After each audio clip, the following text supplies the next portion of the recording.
The alarm on the bridge of the Meridian screamed before I even opened my eyes that morning, and by the time my boots hit the deck, every screen in the command room was already burning red.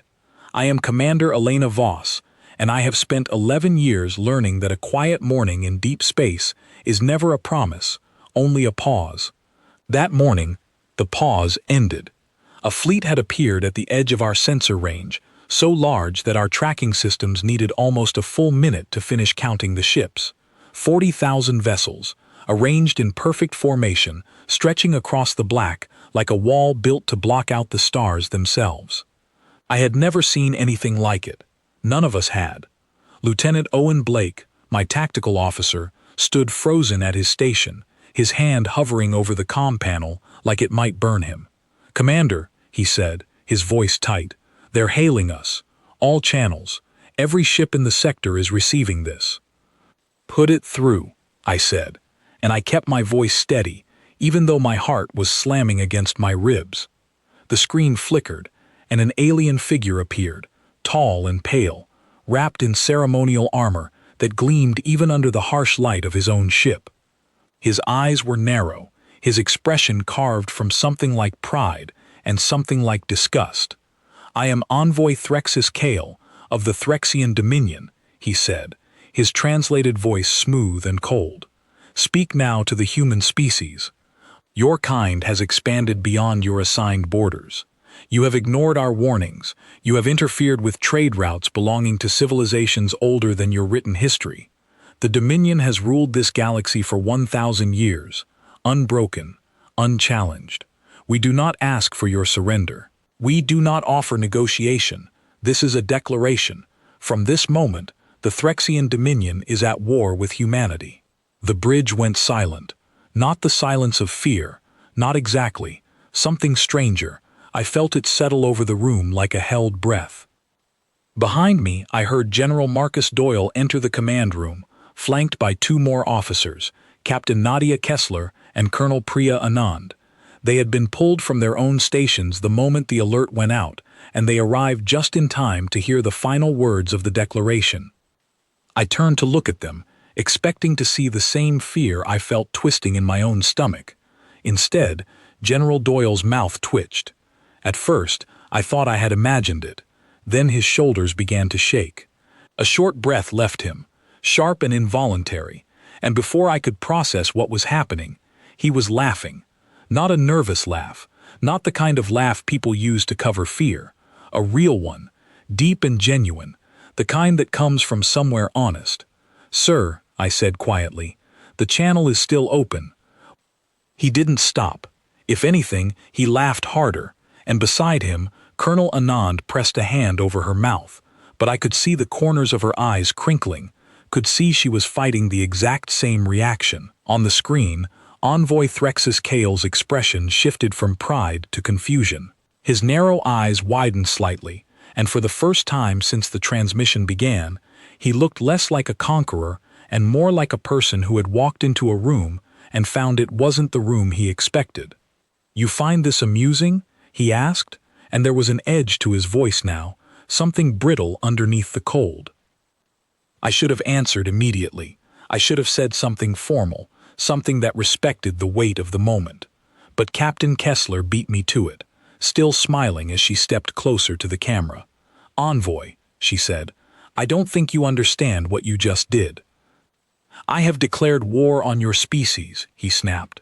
"There is nothing to misunderstand." "No," General Doyle said, wiping his eyes and finally steadying his voice, though the smile stayed fixed on his face. "There really is." I watched the envoy's jaw tighten. Around him, on the bridge of his own flagship, I could see other Threxian officers glancing between each other, clearly uncertain how to read what was happening. This was not the reaction they had trained for. This was not the reaction any species in their long, unbroken history of conquest had ever given them. "Explain yourselves," Kale demanded. I stepped forward then, because someone needed to, and because some part of me understood, even in that moment, that this exchange was being recorded, being watched, and would be remembered for a very long time. I thought about what to say. I thought about diplomacy, about protocol, about the careful language we were trained to use in first contact situations. Then I looked at the wall of ships behind the envoy, 40,000 strong, built to frighten, built to end conversations before they started, and I felt something settle in my chest. Not fear, something closer to certainty. "You've spent 1,000 years fighting people who never learned to fight back," I said. "We have not had that luxury." The envoy's eyes narrowed further. "Careful, human. Do not mistake this for a debate you are permitted to win."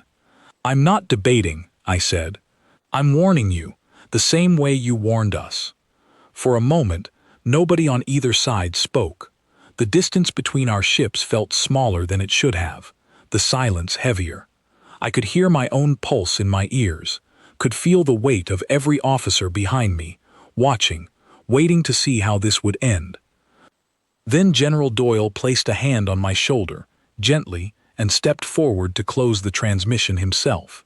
"You'll understand soon enough," he told the envoy, his tone almost kind, almost pitying.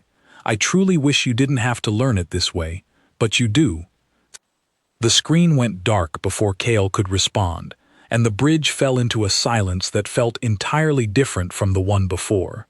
No alarms, no static, just the low hum of the ship around us, and the sound of officers slowly letting out breaths they had been holding.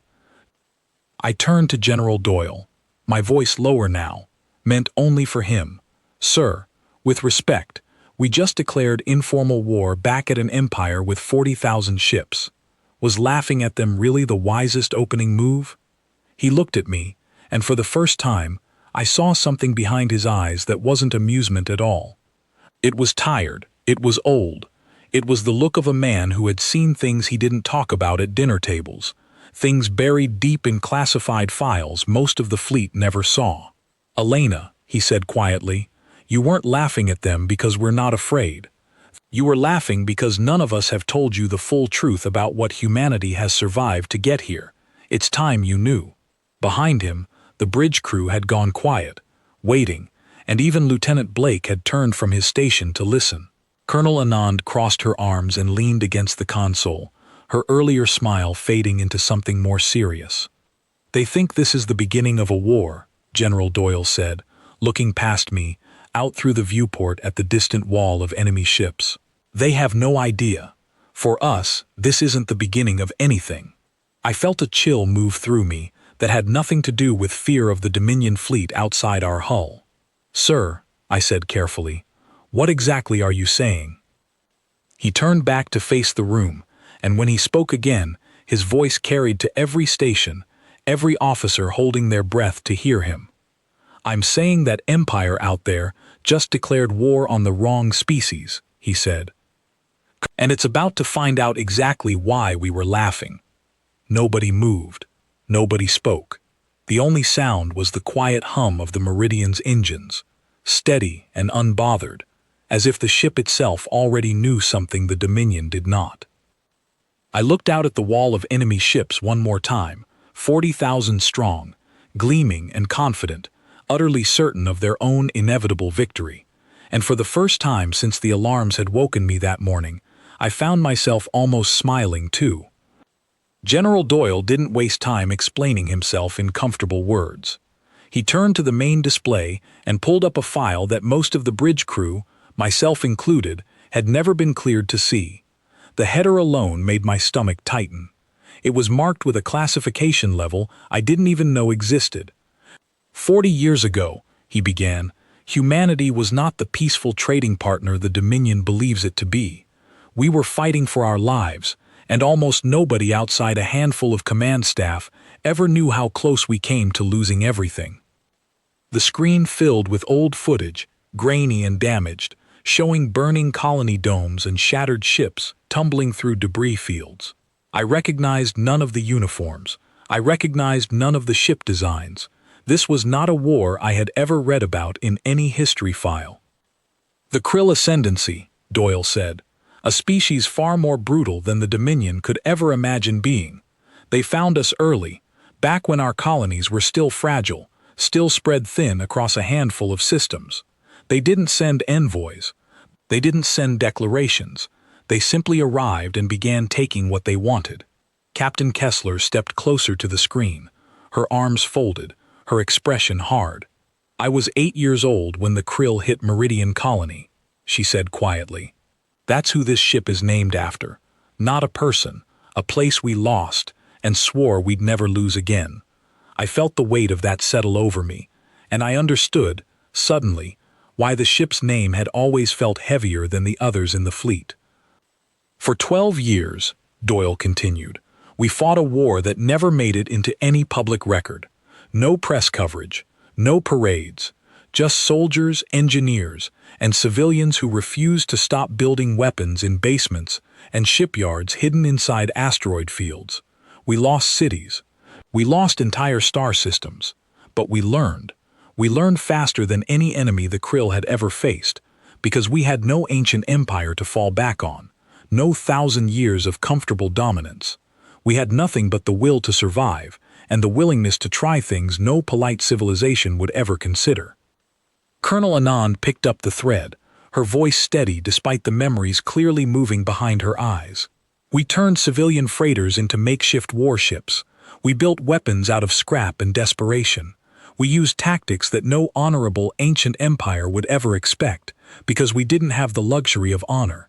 We had the luxury of nothing, and somehow, that became our greatest advantage." I stared at the screen, watching footage of makeshift human fleets facing down monstrous alien warships, far larger than anything we should have been able to defeat. And yet, scattered throughout the footage, there were victories. Small ones, desperate ones, but victories all the same. "We eventually pushed the krill ascendancy back," Doyle said. "Not because we outgunned them, because we outlasted them. Because every time they thought they understood how we fought, we changed the rules again.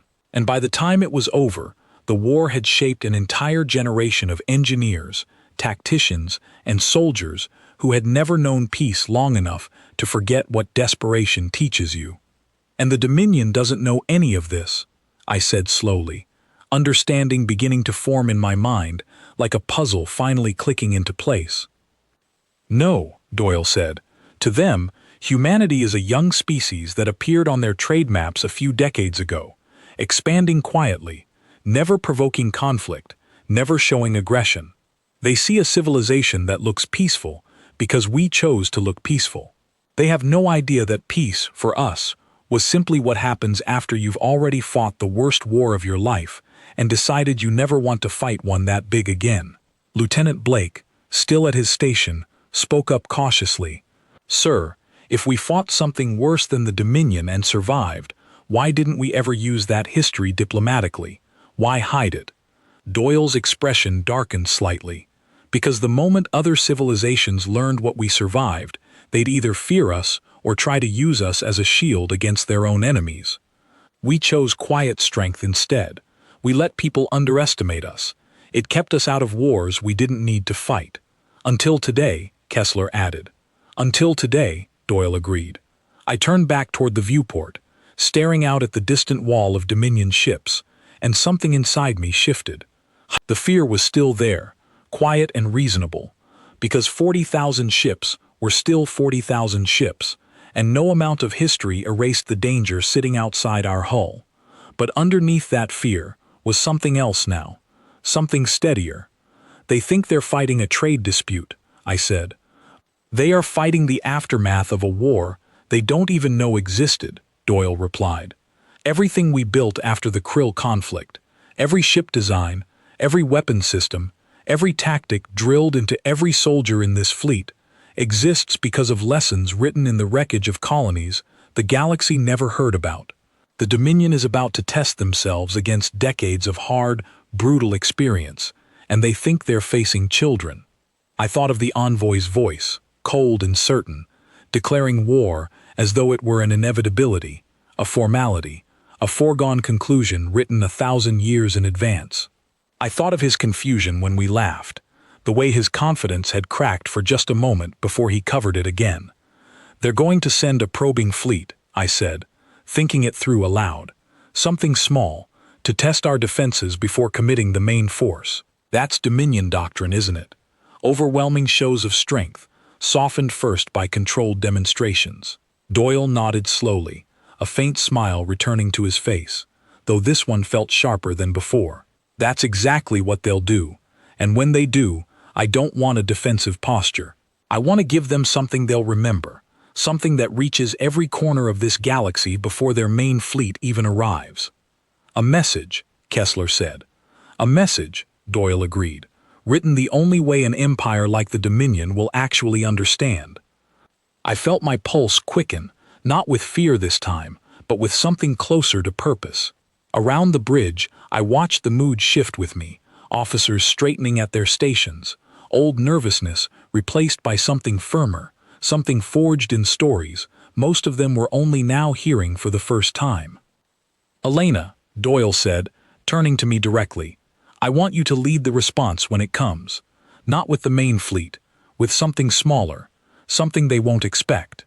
Sir? You've studied the old Krill war tactics more than almost anyone else in this fleet, he said. You'll know exactly how to use them. I felt the weight of that responsibility settle onto my shoulders, heavy but not unwelcome. I thought of the footage still frozen on the screen behind him. Ruined colonies and desperate victories bought with blood and ingenuity neither the Dominion nor most of the galaxy would ever understand.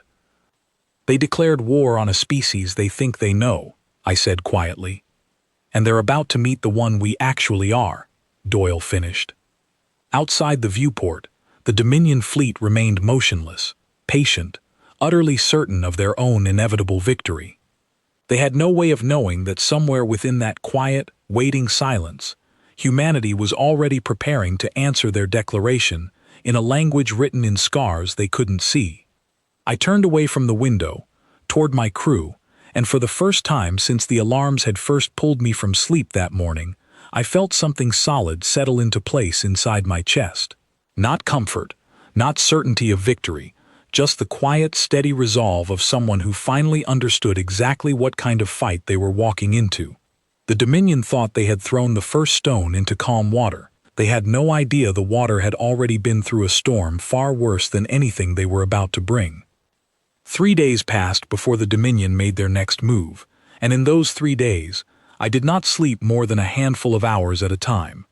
I spent them instead reviewing old Krill war archives, studying tactics that had been buried so deep in classified files that half the systems required special clearance codes I had never used before. I read about ships that had turned themselves into decoys, about pilots who had flown directly into debris fields to hide their signatures, about engineers who had rewired civilian mining lasers into weapons capable of cutting through hulls twice their intended target size. On the morning of the 4th day, the alert came through exactly as General Doyle had predicted. Commander Voss, Lieutenant Blake said, his voice tight over the comm. Dominion ships detected on approach vector toward Halden Colony. Estimated fleet size, 200 vessels. Halden Colony was small, a mining settlement on the edge of human territory, home to just under 12,000 people. It had no significant strategic value beyond its location, which was exactly why the Dominion had chosen it. A quiet demonstration, a message sent through violence against people who couldn't fight back. Except I did not intend to let it stay that way. Assemble the crew, I told Blake. We're taking the Solace. The Solace was not a warship, not in any traditional sense. She had started her life as a civilian survey vessel, repurposed during the Krill War, and never fully decommissioned afterward. Small, fast, and covered in modifications that no shipyard manual would ever officially recognize, she was exactly the kind of ship the old war had taught us to build. Not impressive to look at, impossible to predict. I gathered a skeleton crew, 11 people total, each one chosen not for rank but for the specific skills the mission demanded. Captain Nadia Kessler came as my second, her calm precision exactly what I needed steadying the bridge. Lieutenant Owen Blake handled tactical systems, his quick instincts sharpened by years of simulated combat scenarios most officers never bothered running seriously. A young engineer named Ruth Callahan managed the ship's modified weapon systems she had personally helped design during her training under veterans of the old war, and a pilot named Dean Foley barely 30 years old but flying with the kind of instinct that couldn't be taught, took the helm. 11 people against 200 ships, Callahan said as we boarded, her voice carrying more excitement than fear. You sure about this, Commander? I'm sure the Dominion doesn't know what they're flying into, I said. That's usually enough. We launched within the hour, leaving the main fleet behind at Doyle's orders. He wanted this handled quietly, precisely, without the weight of an obvious military response. If this went the way I believed it would, the message would speak for itself far louder than any formal declaration could. The flight to Halden Colony took just under 6 hours, and I spent most of it reviewing the terrain, the debris fields scattered across the system from decades of mining operations, the asteroid clusters that would provide exactly the kind of cover the old Krill tactics depended on. By the time we arrived, the Dominion fleet had already begun their approach toward the colony, their formation smooth and confident, utterly unaware they were being watched. They're broadcasting a warning to the colony, Blake said, his fingers moving quickly across his console. Surrender terms, immediate compliance, or they open fire on the settlement's primary dome. I felt my jaw tighten. Time until they reach firing range? 11 minutes. Then we have 11 minutes to convince them not to. I guided the Solace into the nearest debris field, weaving between chunks of broken asteroid left over from decades of mining, using the Krill war tactics I had studied for years but never once put into practice. Our ship's signature blurred against the scattered metal and rock, our engines running just low enough to avoid triggering standard Dominion sensor thresholds. Commander, Kessler said quietly, watching the readouts. Their scanners haven't picked us up yet. They're not expecting resistance. Their formation is built entirely around intimidation, not defense. Good, I said. Let's remind them why that's a mistake. I opened a channel, not to the Dominion fleet, but to the colony below, my voice steady despite the tightness building in my chest. Halden Colony, this is Commander Elena Voss. Hold your position. Do not surrender. Help is already here. A woman's voice answered, shaking but hopeful. Commander, we count 200 ships against 1. Please, be careful. We've handled worse odds, I said, and I meant it, though a part of me still felt the fear crawling beneath my calm. Callahan's voice cut through the bridge. Weapons ready, Commander. Modified railguns primed. EMP charges loaded and synced to Blake's targeting sequence. Dean, I said, turning to the pilot, take us in along the debris trail. Slow approach until we're inside their formation. I want us close enough that their capital ships can't fire on us without risking their own fleet. Foley's hands moved with practiced precision, guiding the Solace deeper into the asteroid field, weaving between rock and metal with a kind of instinctive grace that made the maneuver look almost effortless, though I knew exactly how much skill it required. We slipped inside the Dominion formation without triggering a single alarm. Commander, Blake said, his voice tightening with focus. We're in position. Their command ship is directly ahead, shield still oriented outward, expecting no threat from within their own formation. Fire the EMP charges into their support cruisers first, I said. Disable their coordination systems before they even know we're here. Callahan's fingers moved quickly, and a moment later, 3 quiet pulses left the Solace, drifting silently through the black until they struck their targets. The effect was immediate. 3 Dominion support cruisers went dark, their running lights flickering out one by one, their weapon systems freezing mid-cycle. Confusion rippled through the Dominion formation almost instantly. Ships began breaking pattern, turning, searching for a threat their sensors hadn't detected. Their perfect formation, built for intimidation rather than actual combat readiness, began to fracture. Now the railguns, I said, target their primary shield generators. Disable, don't destroy, unless they leave us no other choice. The Solace's modified railguns fired in precise, controlled bursts, each shot calculated to disable rather than annihilate. Shield generators sparked and failed across several Dominion vessels, leaving them vulnerable but intact. It wasn't mercy exactly, it was strategy. A fleet full of disabled ships, sent a far louder message than a fleet full of wreckage. "They're finally spotting us," Blake said, urgency creeping into his voice. "Command ship rotating weapons toward our position." "Dean, evasive pattern, now," I said. Foley pulled the Solace into a sharp turn, weaving between two disabled cruisers just as weapons fire lit up the space we had occupied moments before.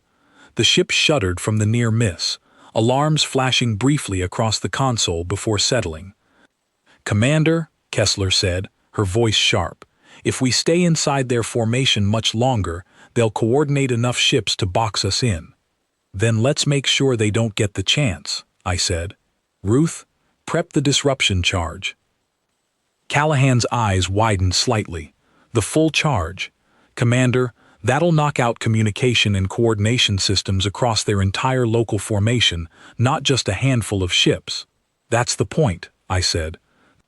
The disruption charge had been one of the strangest inventions to come out of the Krill War, a weapon built not to destroy ships, but to overwhelm the delicate coordination networks that large fleets depended on to function as a single unit. Ancient, arrogant empires like the Dominion, built on centuries of unchallenged dominance, had never needed to develop resistance against a weapon like it, because no enemy had ever been desperate enough or clever enough to build one in the first place. "Charge ready," Callahan said. "Fire." The Solace released the disruption charge directly into the heart of the Dominion formation, and within seconds, the effect rippled outward like a stone dropped into still water. Ship after ship lost coordination with their command network, their weapons falling silent, their formations breaking apart entirely, as individual vessels were forced to operate without the centralized guidance they had relied on for their entire military history. "Their command ship is signaling retreat," Blake said, disbelief coloring his voice. "Commander, the entire fleet is disengaging." I allowed myself a slow breath, watching as 200 Dominion ships, sent to intimidate a colony of 12,000 people, scattered into a disorganized retreat, chased away not by an equal force, but by 11 people and a single repurposed survey ship. "Confirm the colony is secure," I said. "Halden colony confirms no casualties," Kessler said a moment later, relief evident in her voice. "Commander, they're asking to speak with you directly." I opened the channel, and the same woman's voice from before returned, this time trembling with something closer to disbelief than fear. "Commander Voss, we watched the whole thing on our sensors. One ship against 200. How is that even possible?" I thought about General Doyle's words on the bridge of the Meridian, about the wreckage of a war fought in silence, about lessons written in scars nobody outside our command staff had ever seen. "We've had a lot of practice surviving things that shouldn't be survivable," I said simply. As we guided the Solace away from the debris field, Blake's console chimed with an incoming alert. "Commander, this footage is already spreading. Someone on the colony recorded the entire engagement and broadcast it through the regional communication relay. It's reached at least a dozen neighboring systems already." I felt a small, tired smile pull at my mouth. Let it spread. "You think the Dominion will believe it?" Kessler asked. "I think," I said, watching the last of the retreating Dominion ships vanish into the black, "that they're about to learn believing it isn't optional anymore." Behind us, Halden Colony remained intact, its lights steady against the dark, a small victory against an empire that had expected nothing but easy surrender. But I already knew, deep in the quiet part of my mind that never fully rested, that this had only been a probe, a test, a small taste of what the Dominion would bring next, and somewhere far beyond our sensor range, I suspected their true fleet was already beginning to move. The Dominion's true fleet arrived 9 days later, and this time there was no confusion, no arrogance dressed up as patience. Every sensor across our territory lit up at once, and when I saw the numbers scrolling across the display, my chest tightened in a way it hadn't during the fight at Halden Colony. 12,000 ships, Blake said, his voice quiet with the weight of the number. "Commander, this isn't a probing fleet. This is their real answer." I stood on the bridge of the Meridian once again, back among the main fleet, back beside General Doyle and Colonel Anand, watching as the full might of the Threxian Dominion assembled at the edge of our territory. 12,000 warships, arranged with the same rigid, disciplined formation as before, though this time there was no mistaking their intent. This was not intimidation. This was the beginning of a real war. "They've learned nothing," Doyle muttered beside me, though his voice carried none of the earlier amusement. This time, his expression was hard, focused, the weight of command settling visibly over him. "They've learned that we're dangerous," I said. "They just haven't learned how to actually fight us yet."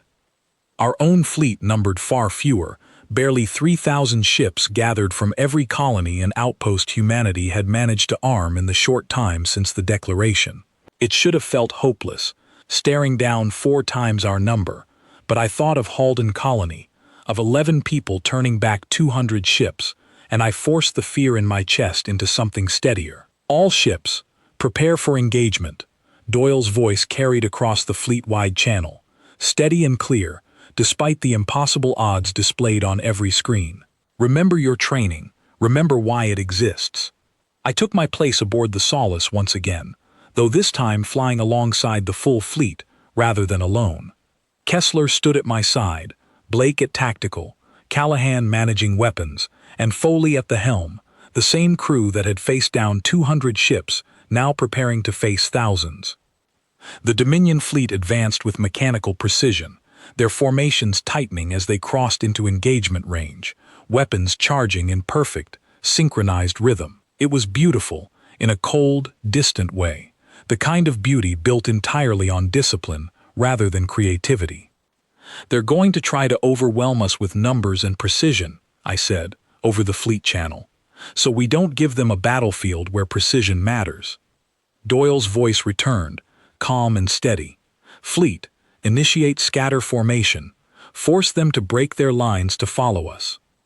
Our ships spread outward immediately, breaking away from any traditional formation the Dominion could predict, forcing their disciplined fleet to either hold their perfect lines and lose efficiency, or break apart to chase us and lose the coordinated strength that made their numbers so dangerous in the first place. The first exchange of weapons fire lit up the black in brilliant, terrible color, and within moments, the battle became something far messier than either side's opening formations had suggested. "Commander," Blake said, urgency sharpening his voice, 3 Dominion cruisers breaking off to intercept us directly. "Dean, take us through the debris field forming near Sector 7, I said. "Ruth, prep railguns for close engagement." Foley guided the Solace through the growing wreckage left behind by the opening exchange, using the same instincts that had carried us through Halden Colony, weaving between broken hulls and drifting debris with practiced precision. Callahan's railguns fired in careful, controlled bursts, disabling rather than destroying wherever possible, though I knew that mercy would grow harder to maintain the longer this battle continued. Across the fleet channel, I could hear other ships reporting similar tactics, human pilots using every unconventional trick the old Krill War had taught us, refusing to fight the battle the Dominion had trained their entire military doctrine around. But numbers were still numbers, and for every clever maneuver we pulled off, the sheer size of the Dominion fleet meant losses were inevitable. "Commander," Kessler said suddenly, her voice tightening, "the Solstice is taking heavy fire. They're requesting immediate support." The Solstice was Colonel Anand's ship, one of our larger cruisers, currently caught between 3 Dominion warships that had managed to box her in despite our scattered formation. "Dean, get us there," I said, my pulse quickening. We arrived too late to prevent the damage, though not too late to help. The Solstice's shields had failed entirely, her hull scarred and venting atmosphere from at least 2 visible breaches. Callahan's railguns tore into the nearest Dominion warship's engines, forcing it to break away, while Blake coordinated with 2 other human ships to draw the remaining attackers off. "Solstice, report status," I said, my voice tighter than I intended. Static answered at first, then Colonel Anand's voice, strained but alive. "We're holding, Commander. Barely. We've lost engineering deck 3. Casualties confirmed." Relief and grief tangled together in my chest, and I forced myself to focus on the battle still raging around us, rather than the weight of what casualties actually meant. The fighting stretched on for hours, brutal and exhausting, neither side gaining a clear advantage despite the Dominion's overwhelming numbers. Every time their fleet attempted to tighten formation and use their discipline as an advantage, our scattered, unpredictable tactics forced them to adapt in ways their rigid doctrine had never prepared them for. It was somewhere in the fourth hour that I lost Dean Foley. A Dominion cruiser, desperate and cornered, fired a wide spread of weapons fire directly into the debris field we were using for cover, a tactic so reckless it violated everything their disciplined doctrine usually represented. Most of it missed. One shot did not. The Solace shuddered violently, alarms screaming across every console, and when the smoke cleared from the helm station, Foley was gone. Not wounded, gone, in the sudden, senseless way that battle sometimes claimed people, with no warning and no chance to prepare for the loss. "Dean," I said, my voice breaking despite every instinct telling me to stay composed, for the crew still watching me. "Dean, report." Silence answered, and Kessler's hand landed gently on my shoulder, her own voice thick with grief she didn't have time to fully feel yet either. "Commander," she said quietly, "we need a pilot, now." I forced the grief down, deep beneath the surface, into the same place I suspected every officer on every ship in this battle was currently forcing their own losses, because there was no time yet to feel them properly. That would come later, if we survived long enough for later to matter. "I'll take the helm," I said, moving quickly into position, my hands finding the controls with a steadiness I didn't entirely feel. The battle continued around us, brutal and unforgiving, and I flew the Solace through the wreckage of the fight, with a grief-sharpened focus that somehow made every maneuver feel more precise, more deliberate, as though Dean's memory demanded nothing less than perfection from the rest of us. Slowly, gradually, the tide of the battle began to shift. The Dominion's rigid discipline, so effective against enemies who fought predictably, continued to falter against a human fleet that refused to offer them anything predictable to counter. Ship by ship, their formation fractured further, their coordination weakening as more and more vessels found themselves isolated, cut off from the support their doctrine depended on. "Commander," Blake said, disbelief edging into his exhausted voice, "Dominion command ship is broadcasting a general retreat order." I watched on the display as the massive Dominion fleet, 4 times our size, began pulling back, their formation collapsing entirely as ships scattered away from the battlefield in directions that had nothing to do with strategy and everything to do with survival. "They're running," Kessler said quietly. "They're learning," I corrected, though my voice carried none of the earlier confidence it once had. Victory, I was discovering, tasted very different when it came bought with losses like the one still sitting raw and unspoken in my chest. Doyle's voice returned across the fleet channel, tired but steady. "All ships, hold position. Do not pursue. Let them retreat. We've made our point." I guided the Solace to a slow stop amid the drifting wreckage of the battlefield, staring out at the scattered debris of both fleets, human and Dominion alike, twisted metal, and broken hulls tumbling silently through space, where thousands of ships had clashed only hours before. "Commander," Callahan said quietly, her voice rough with exhaustion and grief, "we held. Against everything they threw at us, we held." I thought of Dean Foley's steady hands on the controls just hours earlier, of his quiet confidence guiding us through the debris field at Halden Colony, of the quiet, unremarkable bravery that had cost him his life protecting a ship and crew he had believed in completely. "We held," I agreed softly, "but not without cost." Kessler squeezed my shoulder gently, and for a long moment, none of us spoke, allowing the weight of the battle to settle over the bridge in silence, broken only by the quiet hum of the Solace's damaged systems slowly stabilizing around us. Somewhere beyond our sensor range, the Dominion's shattered fleet continued its retreat, carrying with it the first real proof that their 1,000 years of unbroken conquest had finally met something they had never prepared for. But victory, I had learned that day, was never as clean as the stories made it sound. It came with names, it came with silence where a voice used to be, and as I looked out at the wreckage scattered across the black, I understood, more clearly than ever, exactly why General Doyle's laughter that first day had carried an edge of something far heavier beneath it. We had won this battle. The war, and everything it had already cost us, was only just beginning to reveal its true price. 3 weeks passed before the Threxian Dominion requested formal contact again, and when the message finally arrived, it carried none of the cold certainty that had defined their original declaration. This time the tone was careful, almost hesitant, the kind of caution that only comes after a lesson has been learned the hard way. I stood on the bridge of the Meridian once more, though the ship around me felt different now, quieter in the way that follows loss, steadier in the way that follows survival. Repairs were still underway across half the fleet, and the memory of Dean Foley's empty station on the Solace remained a weight I carried with me into every shift, a grief I had learned to hold without letting it break my focus.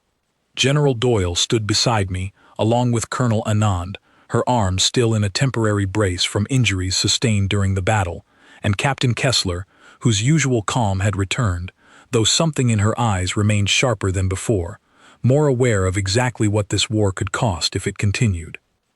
"They're requesting a direct channel," Blake said from his station, his voice steady, despite the exhaustion still lingering beneath it. "Envoy Threxus Kale, specifically." "Put him through," Doyle said.